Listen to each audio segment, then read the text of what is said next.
Hello students, welcome back to business study class. As in previous video lecture, I was discussed about the types of human activities.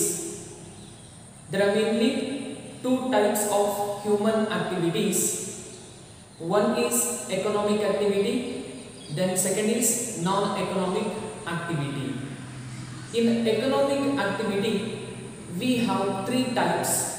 One is business, second is profession, then third one is employment. As in previous video lecture, I was discussed about the types of economic activity, its meaning. Now in this video lecture, I will going to discuss about the comparative view. Means what are the difference that can be identified between business, profession and employment. Today's title is difference between business, profession and employment. ಆತ್ಮೀಯ ವಿದ್ಯಾರ್ಥಿಗಳೇ, already previous class ಅಲ್ಲಿ ಆರ್ಥಿಕ ಚಟುವಟಿಕೆ ಅಂದ್ರೆ ಏನು, ಆರ್ಥಿಕೇತರ ಚಟುವಟಿಕೆ ಅಂದ್ರೆ ಏನು, ಆರ್ಥಿಕ ಚಟುವಟಿಕೆಗಳಲ್ಲಿ ಎಷ್ಟು ವಿಧಗಳಿದ್ದಾವೆ, ಅವುಗಳ ಅರ್ಥವನ್ನ ಕೂಡ ನಾವೇನ್ ಮಾಡಿದ್ವಿ, ಅಧ್ಯಯನವನ್ನ ಮಾಡಿದ್ವಿ. ಇಂದಿನ ಈ ತರಗತಿಯಲ್ಲಿ ಆರ್ಥಿಕ ಚಟುವಟಿಕೆಗಳಾದ ವ್ಯವಹಾರ, ವೃತ್ತಿ ಮತ್ತು ಉದ್ಯೋಗಗಳ ನಡುವೆ ಏನು ವ್ಯತ್ಯಾಸಗಳಿದ್ದಾವೆ, ಇವು ಮೂರು ಸೇಮ್, ಇವು ಮೂರು ಒಂದೇ ರೀತಿಯಾದ ಚಟುವಟಿಕೆಗಳಲ್ಲ, ತನ್ನದೇ ಆಗಿರತಕ್ಕಂಥ ಕಾರ್ಯ ಚಟುವಟಿಕೆಗಳನ್ನು ನಿರ್ವಹಿಸುತ್ತೆ. ಸೊ ಹಾಗಾಗಿ ಇವುಗಳ ನಡುವಿನ ವ್ಯತ್ಯಾಸಗಳು ಏನು ಅನ್ನೋದ್ರ ಬಗ್ಗೆ ಅಧ್ಯಯನವನ್ನ ಮಾಡೋಣ. ಸೊ ಅದರಿಂದ ಇವತ್ತಿನ ಅಧ್ಯಯನದ ಟೈಟಲ್ ಏನು ಅಂತಂದ್ರೆ ವ್ಯವಹಾರ, ವೃತ್ತಿ ಮತ್ತು ಉದ್ಯೋಗಗಳ ನಡುವಿನ ವ್ಯತ್ಯಾಸ. So let's begin the session. So when you are writing the difference, you must present the answer in like this tabular column. ಯಾವಾಗ ನೀವು ವ್ಯತ್ಯಾಸದ ಉತ್ತರವನ್ನ ಬರೀತಾ ಇದ್ದೀರಾ ಅಂದಾಗ ಆ ಒಂದು ವ್ಯತ್ಯಾಸದ ಉತ್ತರವನ್ನ ಯಾವಾಗಲೂ ಈ ರೀತಿ ಟ್ಯಾಬ್ಯುಲರ್ ಕಾಲಮ್ ಅಲ್ಲಿ ಅಂದ್ರೆ ಟೇಬಲ್ ಮೂಲಕ ನೀವೇನ್ ಮಾಡಬೇಕು, ವ್ಯತ್ಯಾಸವನ್ನ ಪ್ರೆಸೆಂಟ್ ಮಾಡಬೇಕು, ಅಂದ್ರೆ ಬರಿಬೇಕು.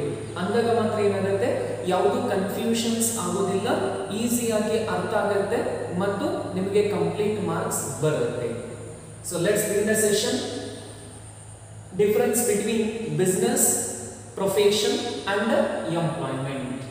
So when you are writing the difference, you must write the basis. On what basis you are making the difference. ಅಂದ್ರೆ ವ್ಯತ್ಯಾಸವನ್ನ ಬರಿಬೇಕಾದ್ರೆ ಪ್ರತಿಯೊಂದು ರೀತಿಯ ವ್ಯತ್ಯಾಸಕ್ಕೂ ಒಂದು ಆಧಾರವನ್ನ ಬರಿಬೇಕಾಗುತ್ತೆ. ಅಂದ್ರೆ ಯಾವ ಆಧಾರದ ಮೇಲೆ ನೀವು ಡಿಫರೆನ್ಸ್ ಮಾಡ್ತಾ ಇದ್ದೀರಾ ಅನ್ನೋದನ್ನ ಬರಿಬೇಕಾಗುತ್ತೆ.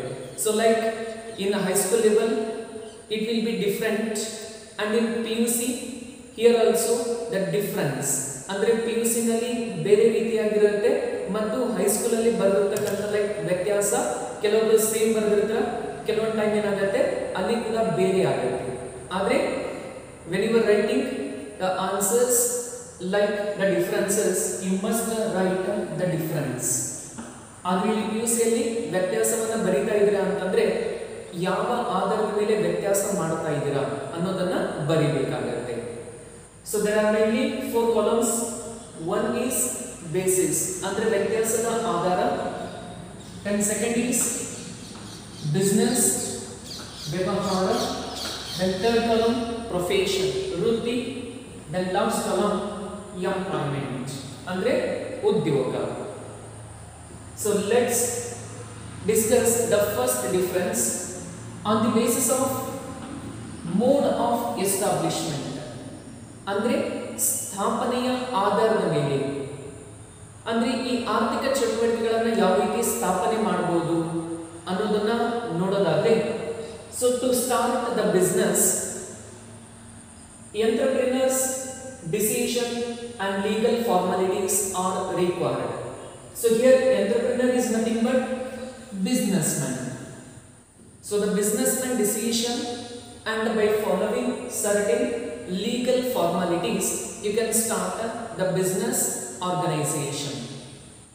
Whereas in the case of profession, to start the profession of a doctor, lawyer, chartered accountant, engineer means you must obtain the membership of a professional body. So means if you want to work as a chartered accountant means you must get the membership in ICAI, means Institute of Chartered Accountants of India. It is a professional association.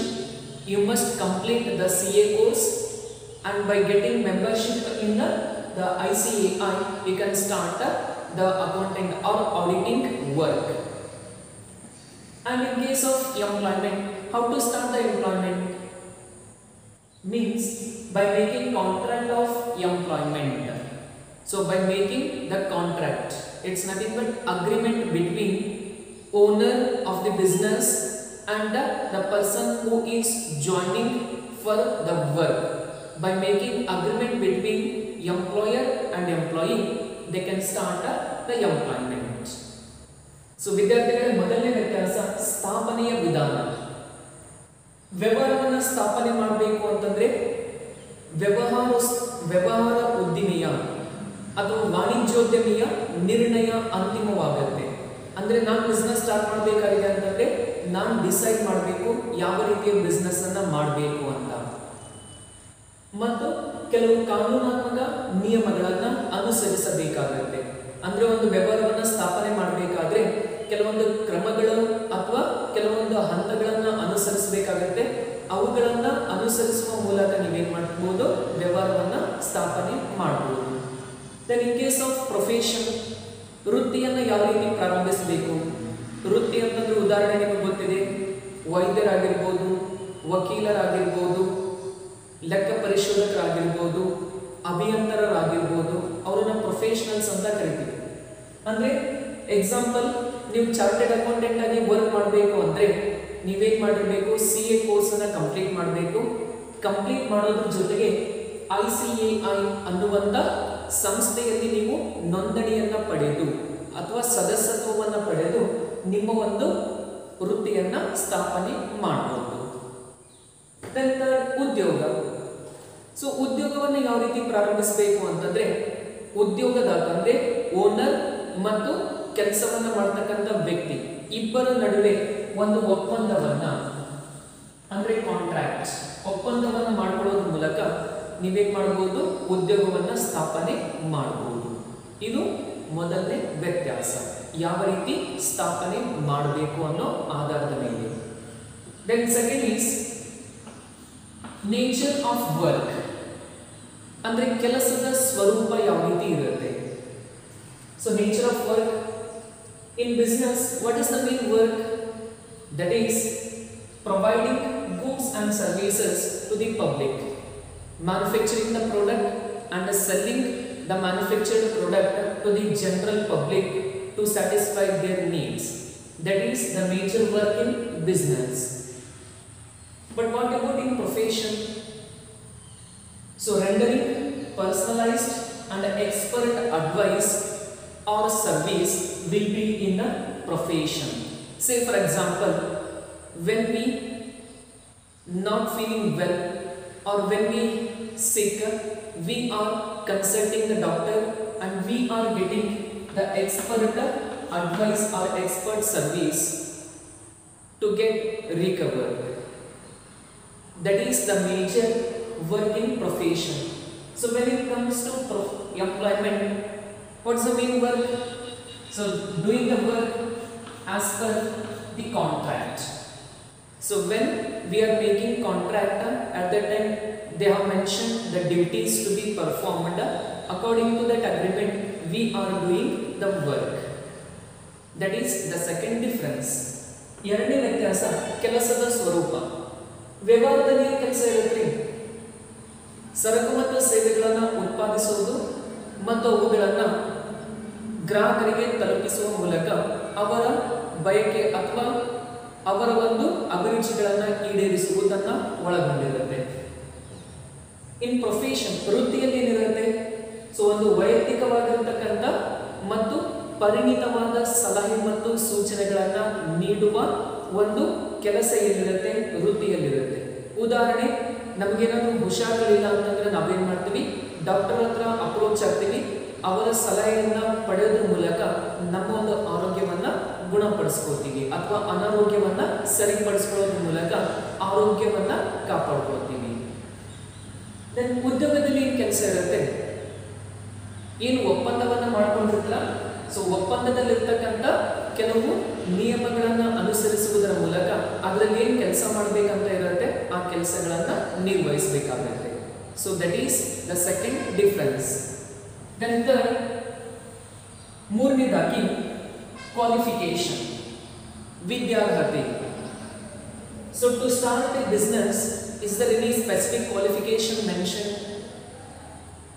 No, there is no minimum qualification required to start the business. ವ್ಯವಹಾರವನ್ನು ಸ್ಥಾಪನೆ ಮಾಡಬೇಕು ಅಂದ್ರೆ ಯಾವುದೇ ರೀತಿಯಾಗಿರತಕ್ಕಂಥ ಒಂದು ಕನಿಷ್ಠ ವಿದ್ಯಾರ್ಹತೆಯ ಅವಶ್ಯಕತೆ ಇರುವುದಿಲ್ಲ. But when in the case of profession, the qualification prescribed by professional body, ಅಂದ್ರೆ ಈ ಒಂದು ವೃತ್ತಿಪರ ಸಂಘಟನೆ ಅಂತ ಇರುತ್ತೆ, ಅಲ್ಲಿ ಮೆನ್ಷನ್ ಮಾಡಿರ್ತಕ್ಕಂಥ ಕ್ವಾಲಿಫಿಕೇಶನ್ ಅನ್ನ ನೀವು ಹೊಂದಿರಬೇಕಾಗುತ್ತೆ. Say for example, to become a doctor, so the qualification is prescribed by the association. So if a person do not possess that qualification, he cannot able to become a professionalist. ಅಂದ್ರೆ ಒಬ್ಬ ವ್ಯಕ್ತಿ ವೃತ್ತಿಪರನಾಗಿ ಸೇವೆ ಸಲ್ಲಿಸಬೇಕು ಅಂತಂದ್ರೆ ಅದಕ್ಕೆ ಸಂಬಂಧಿಸಿದಂತ ವಿದ್ಯಾರ್ಹತೆಯನ್ನ ಹೊಂದಿರಬೇಕು, ಅಂದ್ರೆ study ಮಾಡಿರಬೇಕಾಗುತ್ತೆ. For example, CA ಆಗಬೇಕು ಅಂತಂದ್ರೆ ನೀವು ಚಾರ್ಟರ್ಡ್ ಅಕೌಂಟೆಂಟ್ ಕೋರ್ಸ್ ಅನ್ನ ಕಂಪ್ಲೀಟ್ ಮಾಡಿರಬೇಕು. ಡಾಕ್ಟರ್ ಆಗಬೇಕು ಅಂತಂದ್ರೆ ಮೆಡಿಕಲ್ ಕೋರ್ಸ್ ಅನ್ನ ಕಂಪ್ಲೀಟ್ ಮಾಡಿರಬೇಕು. ಲಾಯರ್ ಆಗಬೇಕು ಅಂತಂದ್ರೆ ಲೈಕ್ LLB ಕೋರ್ಸ್ ಅನ್ನ ಕಂಪ್ಲೀಟ್ ಮಾಡಬೇಕು. ಅಂದಾಗ ಮಾತ್ರ ಏನಾಗುತ್ತೆ, ಈ ಒಂದು ಪ್ರೊಫೆಷನಲ್ ಎಂಟ್ರಿ ಸಿಗುತ್ತೆ. Then when it comes to an employment, the qualification is prescribed by employer. ಅಂದ್ರೆ ಏನು ವಿದ್ಯಾರ್ಹತೆ ಅಂದ್ರೆ ಏನು ಕಂಪ್ಲೀಟ್ ಆಗಿರಬೇಕು ಸ್ಟಡೀಸ್ ಅನ್ನೋದನ್ನ ಯಾರು ಕಂಪನಿಯ ಓನರ್ ಅಥವಾ ಮಾಲೀಕ ಡಿಸೈಡ್ ಮಾಡ್ತಾನೆ. So that is in the employment. Then fourth, reward or return, ಪ್ರತಿಫಲ. ಅಂದ್ರೆ ನಾವು ದುಡ್ಡು ಇನ್ವೆಸ್ಟ್ ಮಾಡ್ತಾ ಇದ್ದೀವಿ ಅಥವಾ ನಾವು ಪರಿಶ್ರಮವನ್ನ ಪಡ್ತಾ ಇದ್ದೀವಿ ಅಂದ್ರೆ ಅದಕ್ಕೆ ರಿಟರ್ನ್ ಬೇಕಲ್ರಿ. ಸೊ ಪ್ರತಿಫಲ ಏನು, ಬಿಸ್ನೆಸ್ ಅಲ್ಲಿ ನಮ್ಗೇನು ರಿಟರ್ನ್ ಸಿಗುತ್ತೆ, profit is the return for the capital invested. ಅಂದ್ರೆ ವ್ಯವಹಾರದಲ್ಲಿ ನಮ್ಗೇನು ಸಿಗುತ್ತೆ, ರಿಟರ್ನ್, ಲಾಭ ಸಿಗುತ್ತೆ. When it comes to profession, so they are earning the income or money in the form of fees. So means when we approach to a doctor to get a treatment, they are going to charge certain amount of fees. So by that we are going to receive the amount. ಅಂದ್ರೆ ವೃತ್ತಿಪರರಿಗೆ ಆದಾಯ ಏನು ಸಿಗುತ್ತೆ ಅಂದ್ರೆ ಶುಲ್ಕ ಅಂತ ಕರಿತೀವಿ. ಅಂದ್ರೆ ನಮ್ಗೇನಾದ್ರೂ ಹುಷಾರಿಲ್ಲ ಅಂತಂದ್ರೆ ನಾವೇನ್ ಮಾಡ್ತೀವಿ, ಡಾಕ್ಟರ್ ಹತ್ರ ಕನ್ಸಲ್ಟ್ ಮಾಡ್ತೀವಿ ಅಂದ್ರೆ ಸೊ ಇಂತಿಷ್ಟು ಫೀಸ್ ಅಂತ ಇರುತ್ತೆ, ಅದನ್ನ ಪೇಮೆಂಟ್ ಮಾಡೋದ್ರ ಮೂಲಕ ನಾವೇನ್ ಮಾಡ್ತೀವಿ, ಟ್ರೀಟ್ಮೆಂಟ್ ಅನ್ನ ತಗೋತೀವಿ. So like that in employment, what is the return? ನೀವು ಕೆಲಸ ಮಾಡ್ತಾ ಇದ್ದೀರಾ ಅಂತಂದ್ರೆ ನಿಮಗೆ ರಿಟರ್ನ್ ಸಿಗುತ್ತೆ, that is the salary or wages, ವೇತನ ಅಥವಾ ಕೂಲಿಯನ್ನ ರಿಟರ್ನ್ ಆಗಿ ಏನ್ ಮಾಡ್ತಾರೆ, ಪಡೀತಾರೆ. So that is the fourth difference. Then fifth is capital investment, ಬಂಡವಾಳ ಹೂಡಿಕೆ. ಸೊ ಕ್ಯಾಪಿಟಲ್ ಯಾವುದರಲ್ಲಿ ಬೇಕಾಗುತ್ತೆ, ಯಾವುದರಲ್ಲಿ ಬೇಕಾಗಲ್ಲ ಅನ್ನೋದನ್ನ ನೋಡೋದಾದ್ರೆ, so in business the capital requirement is high, ಜಾಸ್ತಿ ಬೇಕಾಗುತ್ತೆ. ಯಾಕೆ? We need to construct building, we need to install plant and machineries, we need to purchase raw material. For that so we need to require higher amount of capital. ಅಂದ್ರೆ ವ್ಯವಹಾರವನ್ನು ಸ್ಥಾಪನೆ ಮಾಡಬೇಕು ಅಂತಂದ್ರೆ ಬಂಡವಾಳ ಅಥವಾ ದುಡ್ಡು ಜಾಸ್ತಿ ಬೇಕಾಗುತ್ತೆ. ಯಾಕೆ? ಬಿಲ್ಡಿಂಗ್ ಅನ್ನ ಕನ್ಸ್ಟ್ರಕ್ಟ್ ಮಾಡಬೇಕು, ಮಷಿನ್ಸ್ ಅನ್ನ ತಗೊಂಡ್ಬರಬೇಕು, ಕಚ್ಚಾ ಸರಕುಗಳನ್ನು ಖರೀದಿ ಮಾಡಬೇಕು, ಎಂಪ್ಲಾಯೀಸ್ಗೆ ಸ್ಯಾಲರಿಯನ್ನು ಕೊಡಬೇಕು. ಆದ್ರಿಂದ ದುಡ್ಡು ಸಾಮಾನ್ಯವಾಗಿ ಜಾಸ್ತಿ ಬೇಕಾಗುತ್ತೆ. When in case of profession, limited amount of capital is required. Profession ವೃತ್ತಿಯಲ್ಲಾದ್ರೆ ಸ್ವಲ್ಪ ಪ್ರಮಾಣದ ಬಂಡವಾಳ ಬೇಕಾಗುತ್ತೆ. It is to be required for construction of an office. For example, ನೀವು ಚಾರ್ಟೆಡ್ ಅಕೌಂಟೆಂಟ್ ಪ್ರೊಫೆಷನ್ ಅನ್ನು ಸ್ಟಾರ್ಟ್ ಮಾಡಬೇಕು ಅಂತಂದ್ರೆ CA ಕೋರ್ಸ್ ಆಗಿಂದ ನೀವೇನ್ ಮಾಡ್ತೀರಾ, ಒಂದು ಆಫೀಸ್ ಅನ್ನ ಕನ್ಸ್ಟ್ರಕ್ಟ್ ಮಾಡಬೇಕು. ಅಲ್ಲಿ ಕೆಲವೊಂದು ಮಟೀರಿಯಲ್ಸ್ ಅನ್ನ ಇಕ್ವಿಪ್ ಮಾಡಲಿಕ್ಕೆ ನಿಮ್ಗೆ ಏನ್ ಬೇಕು, ಸ್ವಲ್ಪ ದುಡ್ಡು ಬೇಕಾಗುತ್ತೆ. When in case of employment there is no capital required. ಅಂದ್ರೆ ಕೆಲಸ ಮಾಡಲಿಕ್ಕೆ ನಮಗೆ ದುಡ್ಡಿನ ಅವಶ್ಯಕತೆ ಇಲ್ಲ.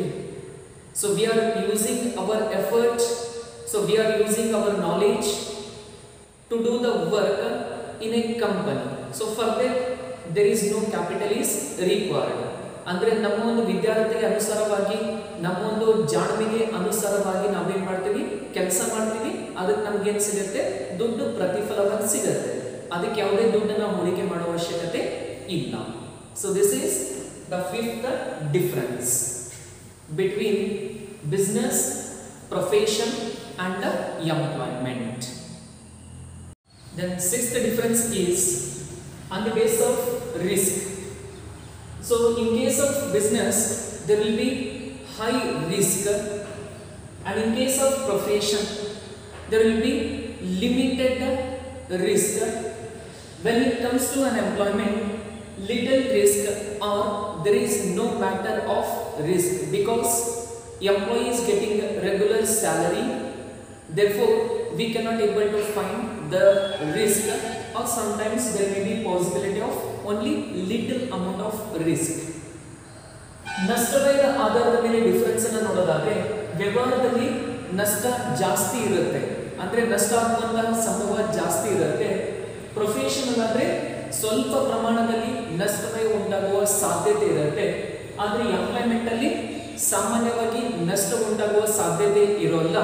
ಕೆಲವು ಸಮಯಗಳಲ್ಲಿ ಮಾತ್ರ ಏನಾಗುತ್ತೆ, ನಷ್ಟ ಆಗುವಂತ ಸಂಭವನೀಯತೆ ಅತ್ಯಂತ ಕಡಿಮೆ ಪ್ರಮಾಣದಲ್ಲಿ ಇರುತ್ತೆ. ನೆಕ್ಸ್ಟ್, ಟ್ರಾನ್ಸ್ಫರ್ ಆಫ್ ಇಂಟ್ರೆಸ್ಟ್, ಹಿತಾಸಕ್ತಿಯ ವರ್ಗಾವಣೆ. ಅಂದ್ರೆ ಬಿಸ್ನೆಸ್ ಅನ್ನ ನಾವೇನ್ ಮಾಡಬಹುದು, we can transfer the business from one to another person. Say for example, my father is doing the business. After the retirement of my father, I can continue the business enterprise. But when in the case of profession, transfer is not possible. Say for example, my father is working as a doctor, means after the retirement of my father, I can't able to continue the doctor profession, because my profession is different from my father. So therefore interest is not possible to transfer. And in case of employment, it's also not possible, because it has some qualifications, qualities, skill and knowledge to perform the work. Therefore it is also not possible. ಅಂದ್ರೆ ಹಿತಾಸಕ್ತಿಯ ವರ್ಗಾವಣೆ, ವ್ಯವಹಾರವನ್ನು ನಾವೇನ್ ಮಾಡಬಹುದು, ವರ್ಗಾವಣೆಯನ್ನ ಮಾಡಬಹುದು. ಅಂದ್ರೆ ನಮ್ಮ ತಂದೆಯವರು ಬಿಸ್ನೆಸ್ ಅನ್ನ ಮಾಡ್ತಾ ಇದ್ದಾರೆ ಅಂದ್ರೆ ಅದನ್ನ ನಾವೇನ್ ಮಾಡಬಹುದು, ಕಂಟಿನ್ಯೂ ಮಾಡಬಹುದು.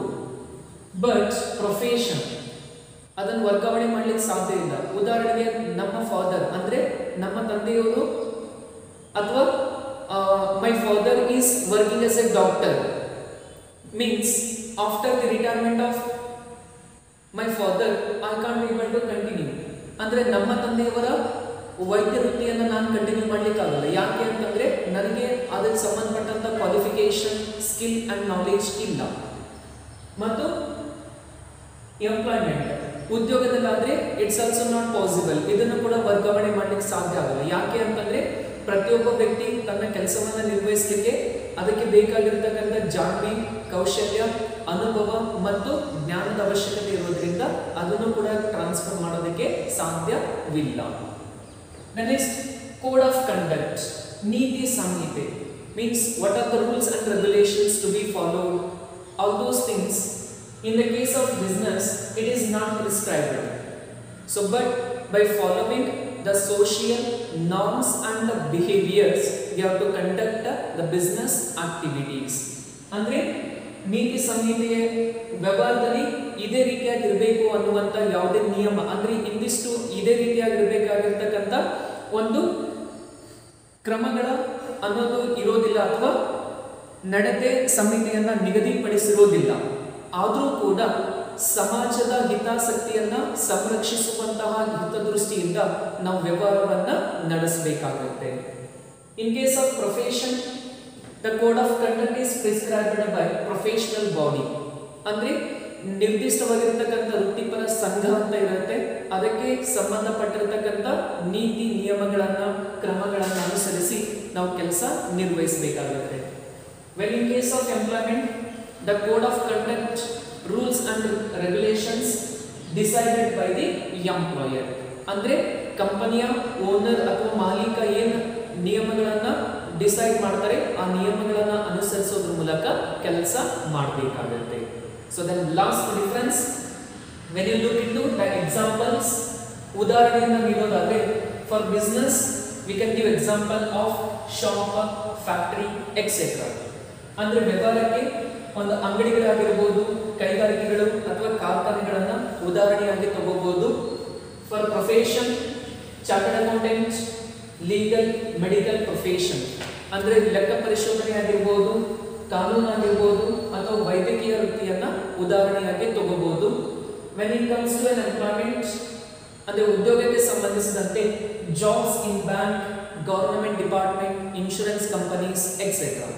ಅಂದ್ರೆ ಉದ್ಯೋಗಕ್ಕೆ ಸಂಬಂಧಿಸಿದಂತೆ ಬ್ಯಾಂಕ್ಗಳಲ್ಲಿ ಮಾಡ್ತಕ್ಕಂಥ ಕೆಲಸ ಆಗಿರ್ಬೋದು ಅಥವಾ ಗವರ್ಮೆಂಟ್ ಸರ್ಕಾರಿ ಇಲಾಖೆಗಳಲ್ಲಿ ಮಾಡ್ತಕ್ಕಂಥ ಕೆಲಸಗಳಾಗಿರ್ಬೋದು ಅಥವಾ ವಿಮಾ ಕಂಪನಿಗಳಲ್ಲಿ ಸಲ್ಲಿಸುವ ಸೇವೆ ಅಥವಾ ಕೆಲಸಗಳಾಗಿರ್ಬೋದು, ಅದಕ್ಕೆ ಉದಾಹರಣೆ ಆಗಿರುತ್ತೆ.